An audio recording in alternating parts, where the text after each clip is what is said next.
la lingua lombarda è giovane e non mi riferisco certamente all'età della lingua, che come sappiamo ha almeno 800 anni, le prime attestazioni sono del 1200, né all'età dei parlanti, che in vero è generalmente abbastanza alta. Mi riferisco al concetto di lingua lombarda come gruppo linguistico unico dove i parlanti possono comunicare tra di loro. Io parlo ovviamente della Lombardia e della lingua lombarda perché è quella che conosco meglio.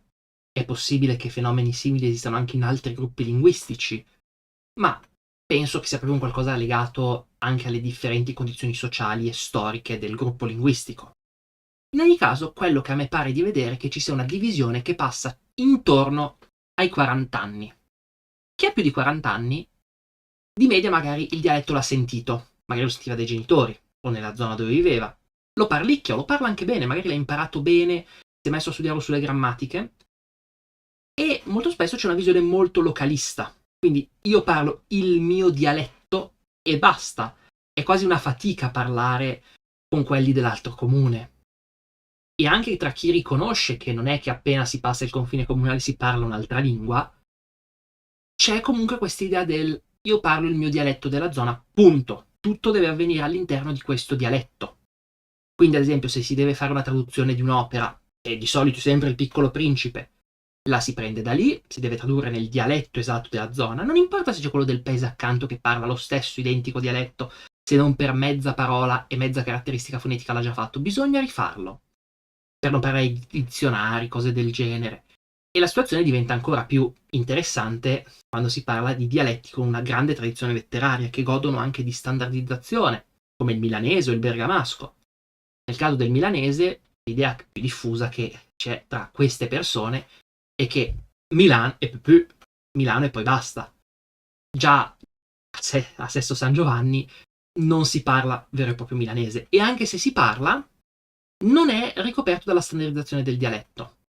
E poi si riconosce la mutua intelligibilità di media, perché ci sono tantissime istituzioni dialettali che vanno a fare eventi al di fuori di Milano, magari vanno anche in provincia di Varese, anche perché, diciamocelo chiaramente, il milanese a Milano non interessa, preferiscono parlare un inglese strano che non capiscono in Inghilterra e in nessun altro paese anglofono inventandoselo.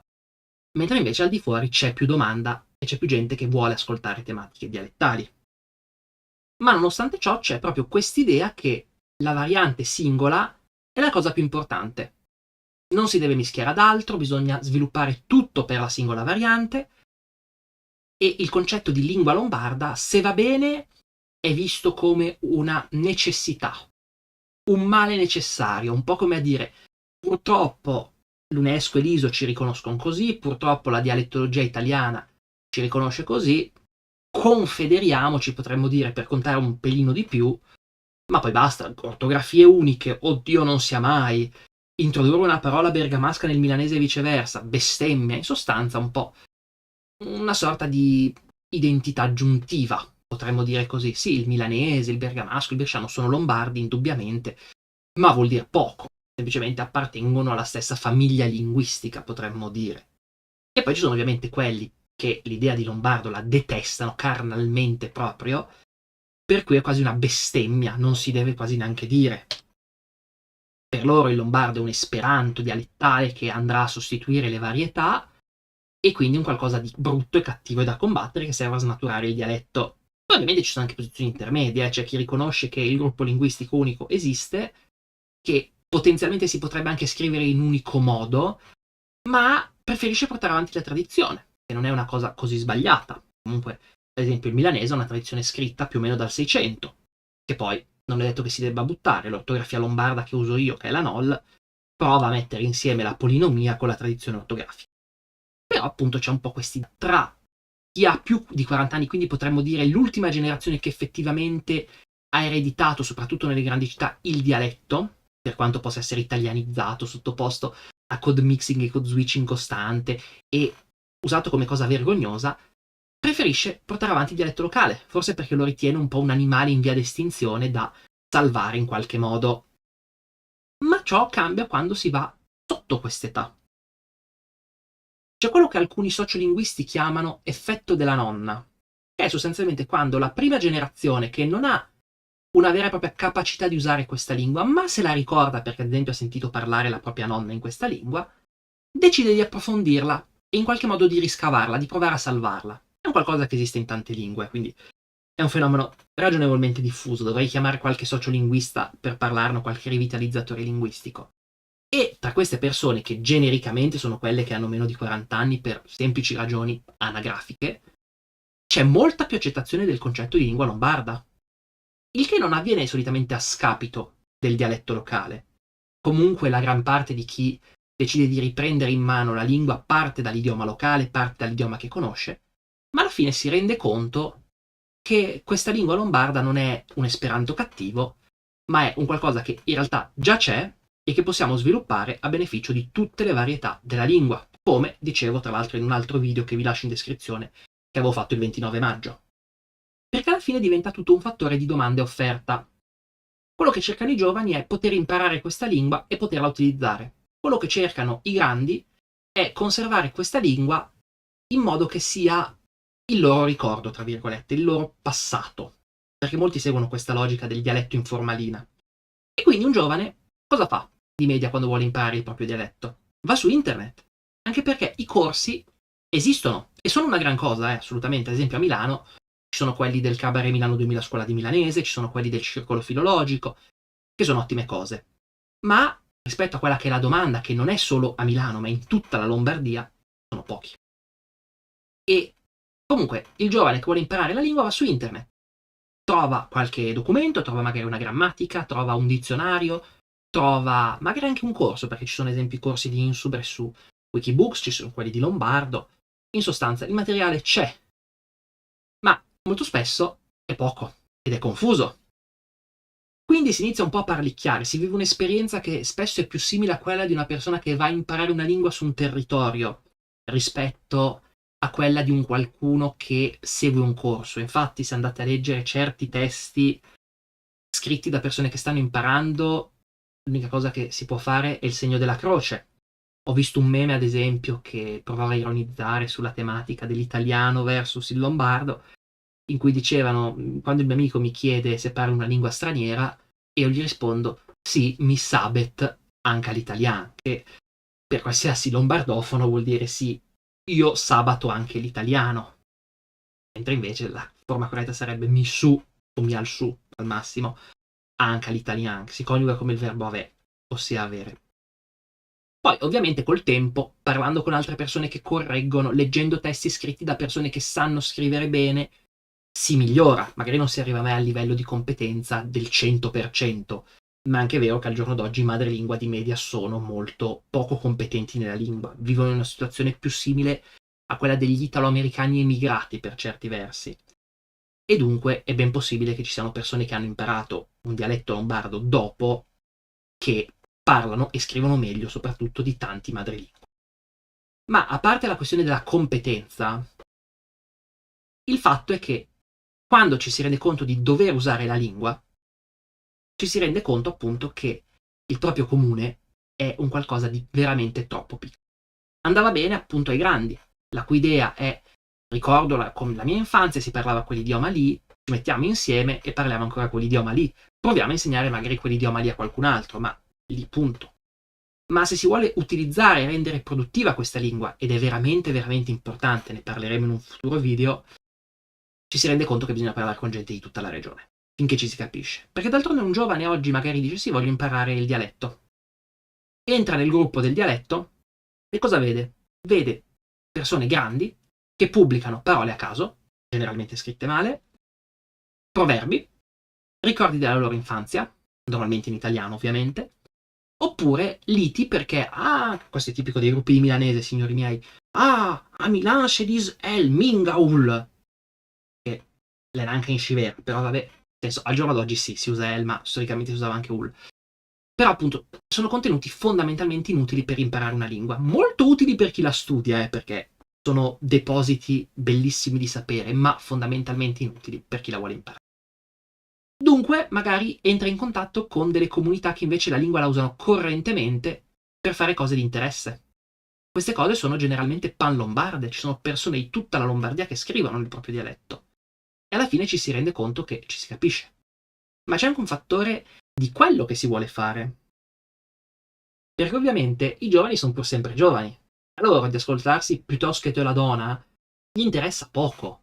Magari vogliono sentire un genere di musica più adatto a quello che è il loro modo di essere. Magari del rap. E in tal caso la musica dialettale è poca. Cosa fa un ragazzo di Milano che vuole sentire del rap lombardo? Va a sentire del Lino Farmer, che è perfettamente comprensibile per qualsiasi lombardofono, e rappa in bresciano. A quel punto tu, milanese, sei abituato sin dalle prime parole nella tua lingua locale a sentire gente di Bergamo che ti parla, gente di Brescia, gente di Lodi, gente di Pavia e gente di tutte le zone della lombardofonia.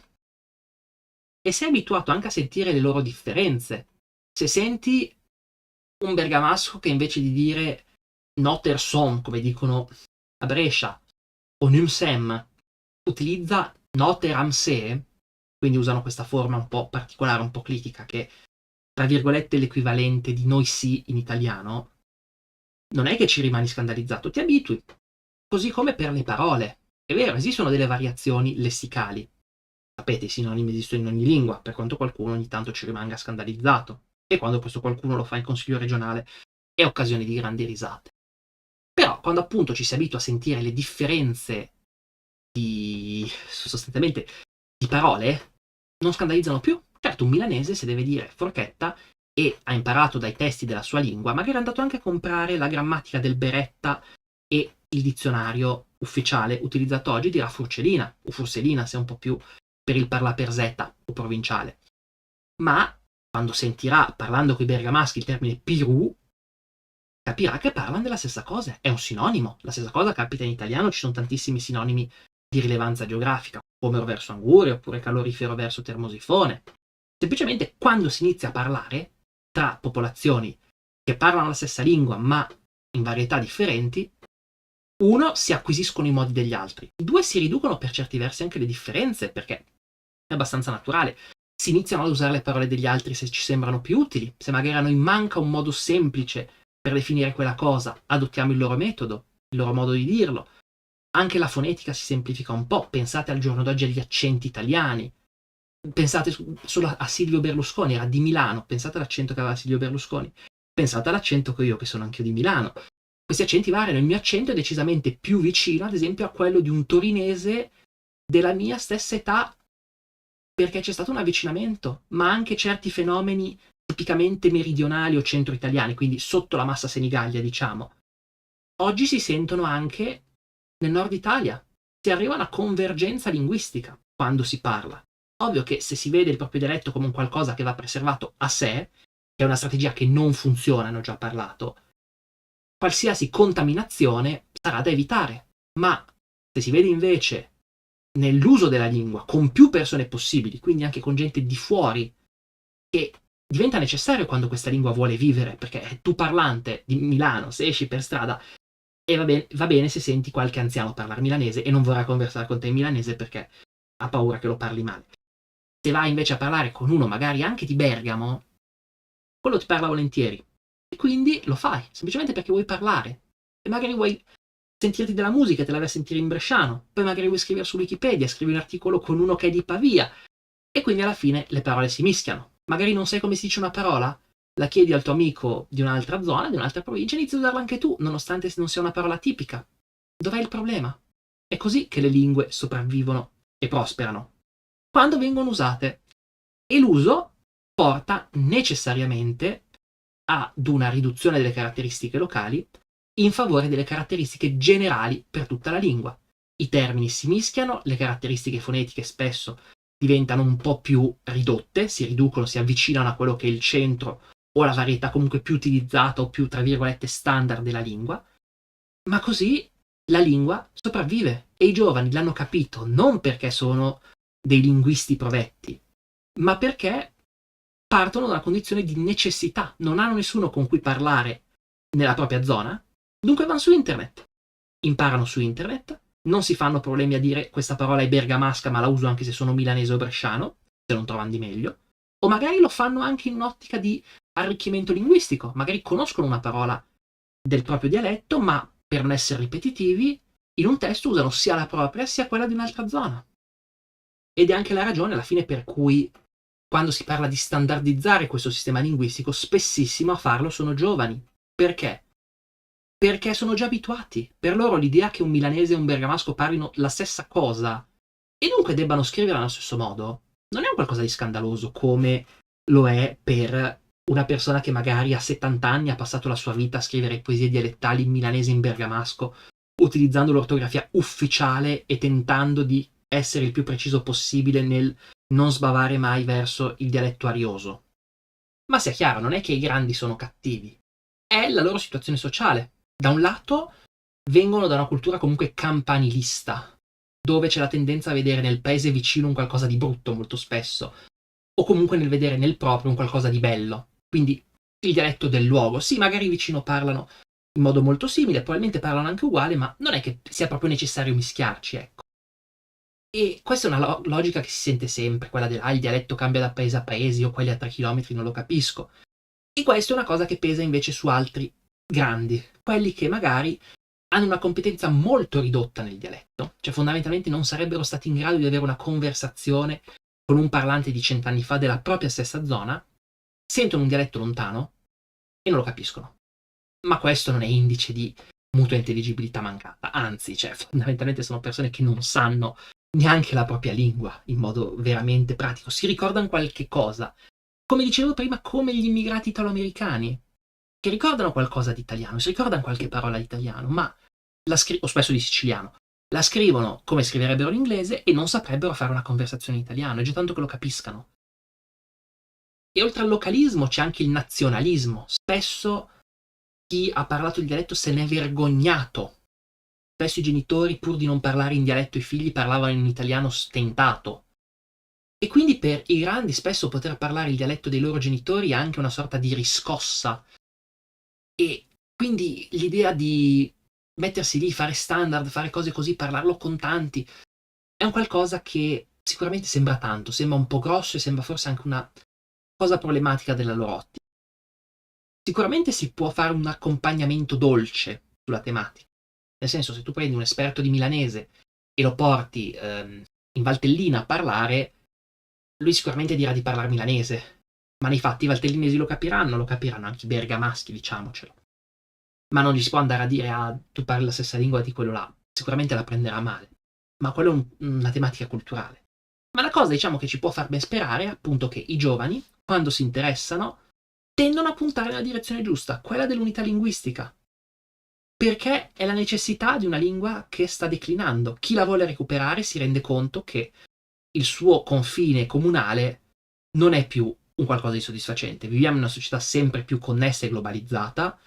Se le nostre lingue vogliono sopravvivere, devono essere connesse e globalizzate. Il comune non è più un qualcosa di adatto come orizzonte spaziale e temporale. E dunque, amici giovani, io vi dico, ascoltate comunque i madrelingua, ascoltate i grandi, hanno tante cose utili da dirvi, tante idee da dare, tanto aiuto che possono fornire.